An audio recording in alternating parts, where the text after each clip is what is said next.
ମୋ ନାମ ପୂଜା। ମୋ ବୟସ 22 ବର୍ଷ।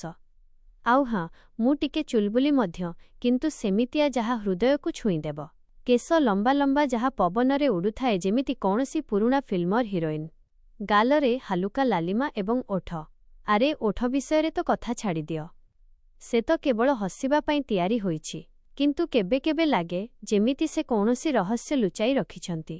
ମୁଁ ଗାଁରେ ରହୁଥିବା ଝିଅ, କିନ୍ତୁ ସହରର ଚମକ ମୋ ଉପରେ ଟିକେ ରଙ୍ଗ ଚଢ଼ାଇ ଦେଇଛି।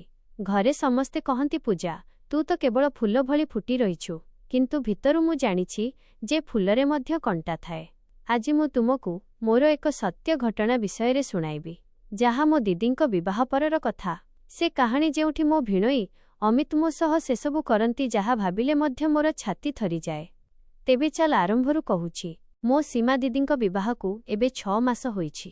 ଆମ ଘର ଗାଁରେ ହିଁ ଅଛି, କିନ୍ତୁ ସହରଠାରୁ ପ୍ରାୟ 10 କିମି ଦୂର, ଯେଉଁଠି କ୍ଷେତର ସବୁଜିମା ଏବଂ ରାସ୍ତାର ଧୂଳି ପରସ୍ପର ସହ ମିଶିଯାଏ।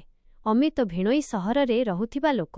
ସେ ଏକ ଫ୍ୟାକ୍ଟ୍ରିରେ ଇଞ୍ଜିନିୟର ଅଛନ୍ତି, କିନ୍ତୁ ବିବାହ ପରେ ସେ ସପ୍ତାହରେ 2 କିମ୍ବା 3 ଦିନ ଗାଁକୁ ଆସିଯାଆନ୍ତି। ଦିଦି ଖୁସି ଥିଲେ, ମୁଁ ମଧ୍ୟ ଖୁସି ଥିଲି, କିନ୍ତୁ ଯେତେବେଳେ ବି ଭିଣୋଇ ଆସନ୍ତି, ଘରେ ଏକ ଅଲଗା ପରିବେଶ ହୋଇଯାଏ, ଯେମିତି ପବନରେ କୌଣସି ସୁଗନ୍ଧ ମିଶି ଯାଉଥାଏ, ଯାହା ନା ଫୁଲର ନା ମାଟିର, ବାସ୍ କିଛି ଏମିତି ଯାହା ନିଶ୍ୱାସ ନେବା ମାତ୍ରେ ହୃଦୟକୁ ଛୁଇଁଦେବ। ପ୍ରଥମେ ତ ସବୁ ନର୍ମାଲ ଥିଲା। ଭିଣୋଇ ଆସନ୍ତି, ଦିଦିଙ୍କ ସହ କଥା ହୁଅନ୍ତି, ଚା ପିଅନ୍ତି ଏବଂ କେବେ କେବେ ମୋ ନାମ ନିଅନ୍ତି। ପୂଜା, ତୁ ତ ଦିଦିଙ୍କଠାରୁ ଅଧିକ ଚୁଲବୁଲି, କହି ହସିଦିଅନ୍ତି। ମୁଁ ହସିଦିଏ। ଭିଣୋଇ, ଆପଣ ତ ବାସ୍ ଦିଦିଙ୍କୁ ଖୁସି ରଖନ୍ତୁ। ମୁଁ ତ ବାସ୍ ଏଠି ଅଛି, କିନ୍ତୁ ତାଙ୍କ ଆଖିରେ କିଛି ଏମିତି ଥାଏ ଯେମିତି ସେ ମୋ କଥା ପଛରେ ଲୁଚିଥିବା ଅର୍ଥକୁ ପଢ଼ୁଥାନ୍ତି। ଦିନେ ସେ ସନ୍ଧ୍ୟାରେ ଆସିଲେ। ସୂର୍ଯ୍ୟ ବୁଡ଼ୁଥିଲା ଏବଂ ଘର ଅଗଣାରେ ଦିଦି ଡାଲି ରାନ୍ଧୁଥିଲେ। ମୁଁ କଲେଜରୁ ଫେରିଥିଲି। ହଁ, ମୁଁ ପାଖ ସହରରେ କଲେଜ ଯାଏ, କିନ୍ତୁ ସନ୍ଧ୍ୟାରେ ଘରେ ପହଞ୍ଚିଯାଏ। ଭିଣୋଇରେ ଆସିଲେ ଧୂଳି ଉଡ଼ାଇ। ଓହ୍ଲାଇବା ମାତ୍ରେ କହିଲେ, ଆରେ ପୂଜା, ତୁ ଆଜି ମଧ୍ୟ ଏତେ ତାଜା ଲାଗୁଛୁ ଯେମିତି ସକାଳର କାକର। ମୁଁ ଲଜ୍ଜିତ ହୋଇ କହିଲି, ଭିଣୋଇ, କାକର ତ ରାତିରେ ପଡ଼େ, ଦିନରେ କେଉଁଠି? ସେ ହସିଲେ। ହଁ ରେ, ତୁ ତ ସମସ୍ତଙ୍କୁ ସୁଧାରି ଦିଅ, କିନ୍ତୁ କାକର ଦିନରେ ମଧ୍ୟ ଚମକିଥାଏ, ବାସ୍ ଦେଖିବା ବାଲା ଦରକାର। ଦିଦି ଅଗଣାରୁ ଡାକିଲେ, ଅମିତ ଭିତରକୁ ଆଶା ବନୁଛି। ପୂଜା, ତୁ ମଧ୍ୟ ଆସ। ଆମେ 3 ଜଣ ଅଗଣାର ପଥର ଉପରେ ବସିଲୁ। ଚା କେଟଲି ଗରମ ହେଉଥିଲା ଏବଂ ପବନରେ ମସଲାର ବାସ୍ନା। ଭିଣୋଇ ଦିଦିଙ୍କ ଆଡ଼କୁ ଦେଖିଲେ, ତାପରେ ମୋତେ କହିଲେ, ପୂଜା, ତୁ କଲେଜରେ କ'ଣ ପଢ଼ୁଛୁ? କୌଣସି ବୟଫ୍ରେଣ୍ଡ ତ ବନାଇ ନାହୁଁ ତ? ମୁଁ ଚା'ର ଚୁମୁକ ନେଲି। ଗରମ ଥିଲା ଟିକେ, କିନ୍ତୁ କହିଲି, ଆରେ ଭିଣୋଇ, ଏବେ ତ ବାସ୍ ପାଠପଢ଼ା ହିଁ ଚାଲିଛି, ବୟଫ୍ରେଣ୍ଡ ସେ ତ ଦିଦିଙ୍କ ଭଳି ବାହାଘର ପରେ ହିଁ ବନିବ। ଦିଦି ହସିଲେ। ପୂଜା, ତୁ ଅମିତଙ୍କୁ ଚିଡ଼ାଉଛୁ? ଅମିତ, ଏ ଗାଁର ଝିଅମାନେ ଏମିତି ହିଁ ହୋଇଥାନ୍ତି, ସିଧାସାଧା କିନ୍ତୁ ବୁଦ୍ଧି ତୀକ୍ଷ୍ଣ। ଭିଣୋଇ ମୋ ଆଡ଼କୁ ଦେଖିଲେ। ତାଙ୍କ ଆଖି ଟିକେ ସଙ୍କୁଚିତ ହୋଇଗଲା, ଯେମିତି କୌଣସି ରହସ୍ୟ ବାଣ୍ଟୁଥାନ୍ତି। ହଁ ସୀମା, କିନ୍ତୁ ତୀକ୍ଷ୍ଣ ବୁଦ୍ଧିବାଲି ଝିଅକୁ ସମ୍ଭାଳିବା ମୁସ୍କିଲ।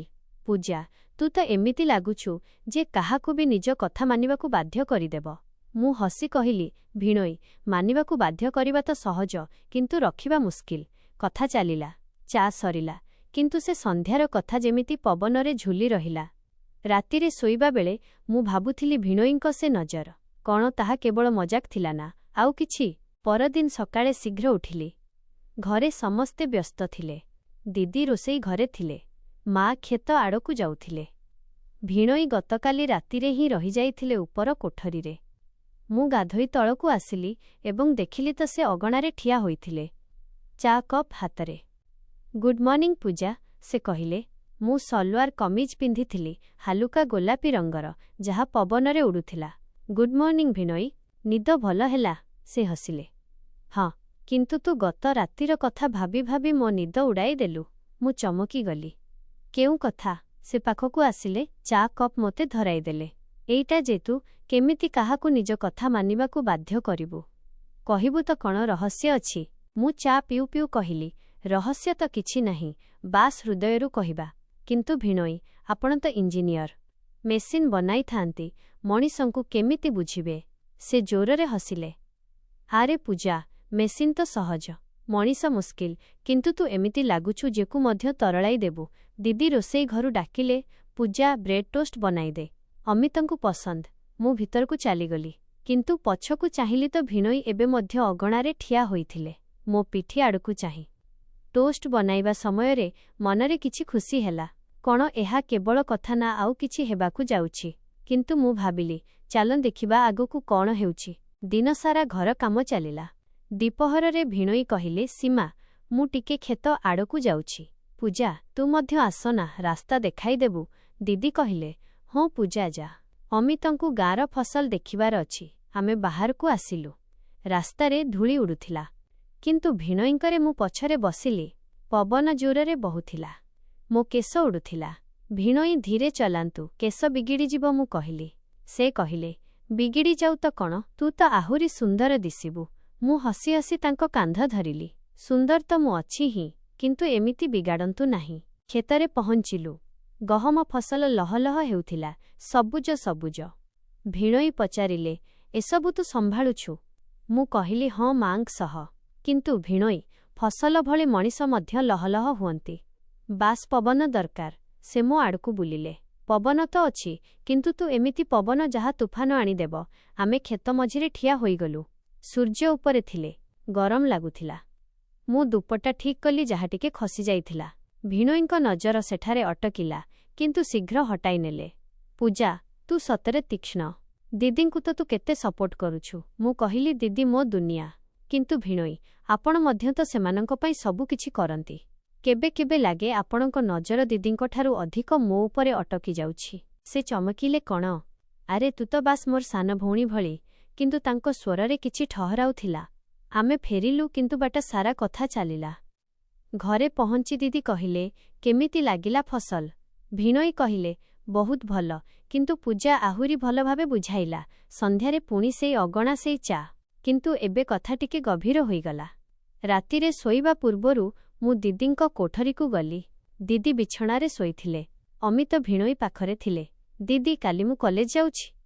ତୁମକୁ କିଛି ଆଣିବାର ଅଛି। ଦିଦି କହିଲେ, ନାରେ ବାସ୍ଲି ଯିବୁ। ଅମିତ, ତୁ କାଲି ସହର ଫେରୁଛୁ ନା? ଭିଣୋଇ କହିଲେ, ହଁ, କିନ୍ତୁ ୱିକ୍ରେ ଆସିଯିବି। ପୂଜା, ତୁ ମଧ୍ୟ କେବେ ସହର ଆସିବୁ? ମୁଁ କହିଲି, ହଁ ଭିଣୋଇ, ଆସିବି। କିନ୍ତୁ ସହରରେ ତ ଆପଣଙ୍କ ଭଳି ଲୋକ ହିଁ ବୁଲୁଥାନ୍ତି। ମୋତେ ଡର ଲାଗିବ। ସେ ହସିଲେ, ଡର କାହିଁକି? ମୁଁ ତ ଅଛି ନା, ତୋର ରକ୍ଷା କରିବା ବାଲା। ଦିଦି ମଜାକରେ କହିଲେ, ଅମିତ, ପୂଜାକୁ ଚିଡ଼ାଅ ନାହିଁ। ଏ ତ ବାସ୍ ମାସୁମ ଅଟେ। କିନ୍ତୁ ମୁଁ ଭାବିଲି, ମାସୁମ ହୁଏତ ବାହାରୁ। ରାତିରେ ନିଜ କୋଠରୀରେ ଶୋଇବାରୁ ମନରେ ପ୍ରଶ୍ନ ଘୂରିବାକୁ ଲାଗିଲା। ଭିଣୋଇଙ୍କ ସେ କଥା, ସେ ନଜର, କ'ଣ ଏହା କେବଳ ସମ୍ପର୍କର ମିଠାପଣ ନା ଆଉ କିଛି ରାନ୍ଧି ହେଉଛି? ପରଦିନ ସକାଳେ ସେ ଚାଲିଗଲେ। କିନ୍ତୁ ଯିବାବେଳେ କହିଲେ, ପୂଜା, ଆସନ୍ତା ସପ୍ତାହରେ ଆସୁଛି। ସେତେବେଳେ ତୁ ମୋତେ ଗାଁର କୌଣସି ରହସ୍ୟ କହିବୁ। ମୁହଁ ଭରିଲି, କିନ୍ତୁ ହୃଦୟରେ କିଛି କଷ୍ଟ ହେଲା। 1 ସପ୍ତାହ ବିତିଗଲା।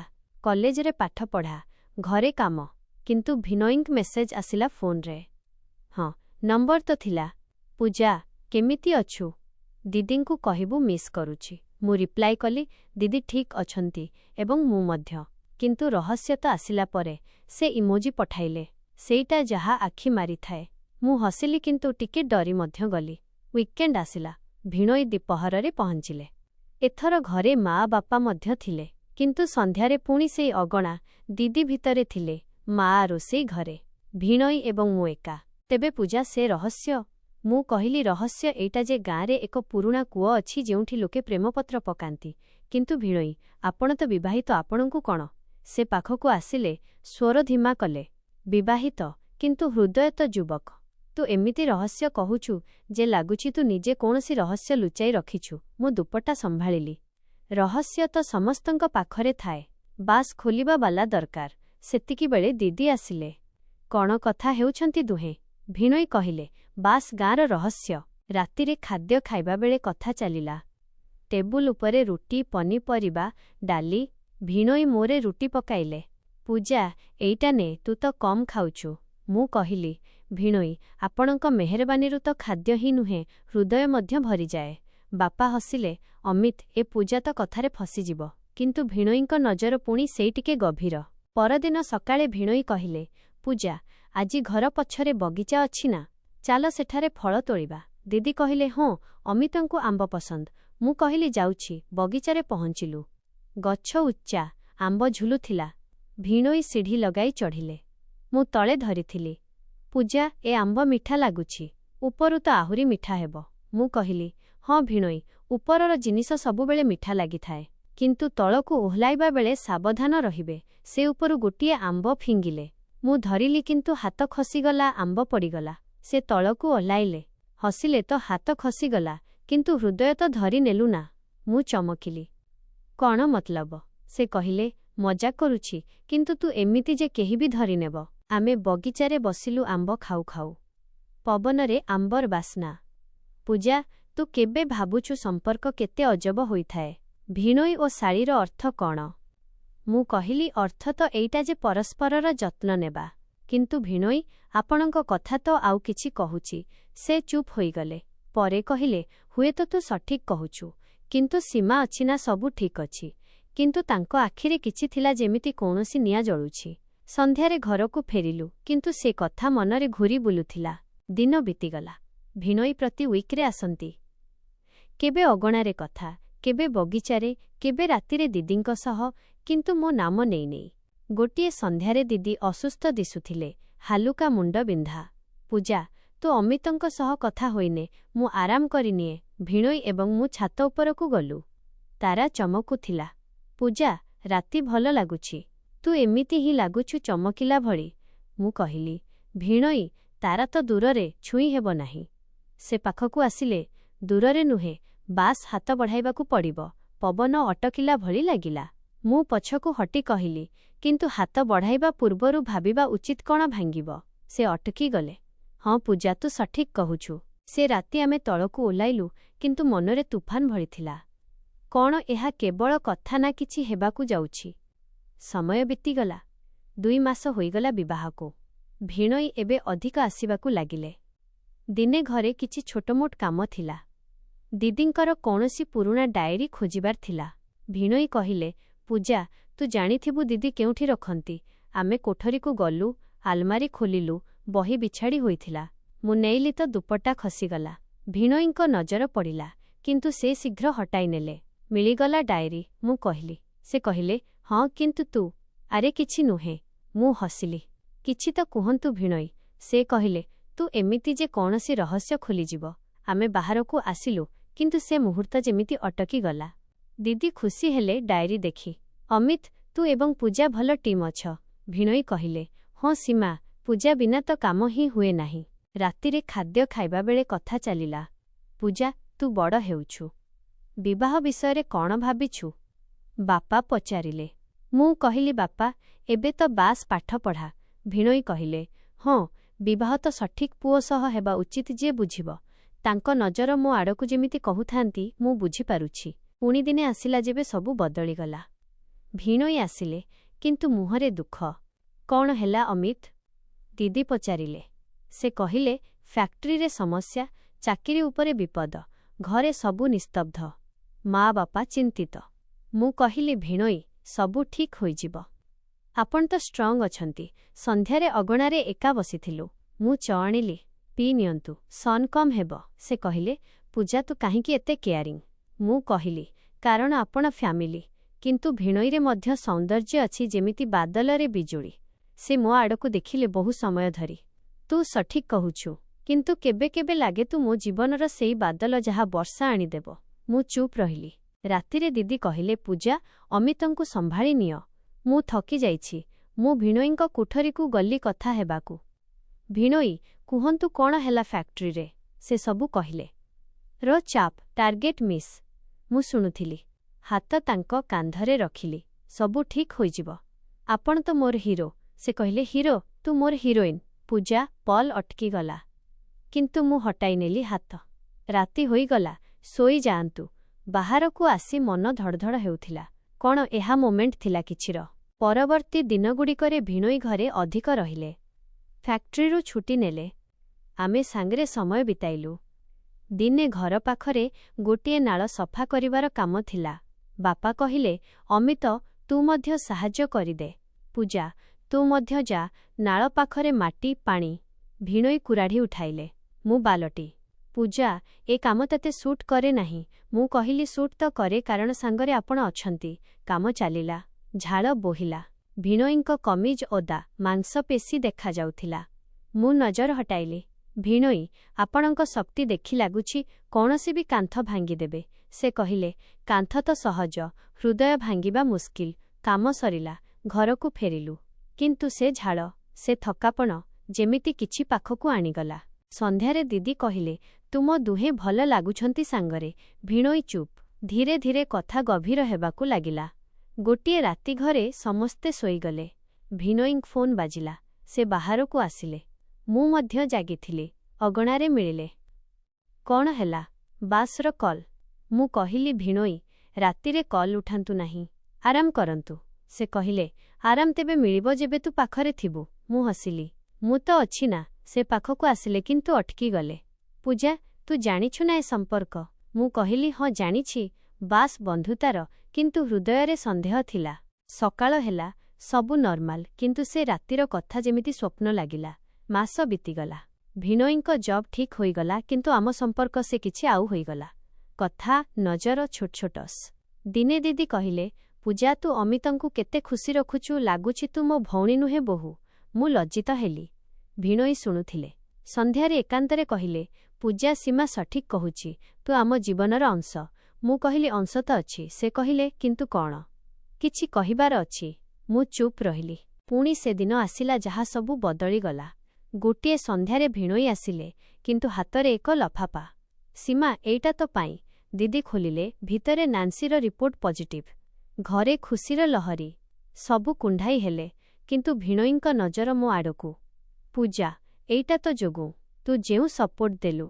ମୁଁ କହିଲି, ମୋର ତ ବାସ୍ ହାତ ଥିଲା, କିନ୍ତୁ ଖୁସି ଆପଣଙ୍କର। ରାତିରେ ଦିଦି ଶୋଇଗଲେ ଖୁସିରେ। ଭିଣୋଇ ଏବଂ ମୁଁ ଅଗଣାରେ। ପୂଜା, ଆଜି ଲାଗୁଛି ସବୁ ଠିକ୍ ହୋଇଗଲା। ତୁ ଯେଉଁ ରହସ୍ୟ କହିଥିଲୁ, ସେଇ କୂଅ, ସେଠାରେ ମୁଁ ଏକ ପତ୍ର ଫିଙ୍ଗିଥିଲି ତ ନାମରେ। ମୁଁ ଚମକିଲି। କ'ଣ? ସେ କହିଲେ, ହଁ, କିନ୍ତୁ ସେ ପତ୍ର ଧନ୍ୟବାଦର ଥିଲା। ତ ସେ କଥା, ସେ କେୟାର ଯାହା ମୋତେ ବଦଳାଇଲା। ମୁଁ କେବେ ଭୁଲ ରାସ୍ତାରେ ଗଲି ନାହିଁ, କାରଣ ତୁ ମୋର ଭଉଣୀ ହୋଇ ରହିଲୁ। ଆଖିରେ ଲୁହ ଆସିଗଲା। ଭିଣୋଇ, ସମ୍ପର୍କ ତ ଏଇଟା ନା?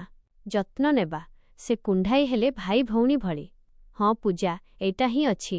ଏବେ ଭାବ, ସେ ଭିଣୋଇ ଏବେ ବାପା ହେବାକୁ ଯାଉଛନ୍ତି। ଦିଦି, ମା ଏବଂ ମୁଁ ସେଇ ପୂଜା। କିନ୍ତୁ ଏବେ ବୁଝିଗଲି ଯେ ସମ୍ପର୍କର ମିଠାପଣାରେ କଡ଼ୁଆ ନାହିଁ, ବାସ୍ ବିଶ୍ୱାସ ଥାଏ। ତୁମକୁ କେମିତି ଲାଗିଲା କାହାଣୀ? ଲମ୍ବା ଥିଲା, କିନ୍ତୁ ହୃଦୟକୁ ଛୁଇଁଗଲା ନା? କମେଣ୍ଟରେ ନିଶ୍ଚୟ ଜଣାଇବେ।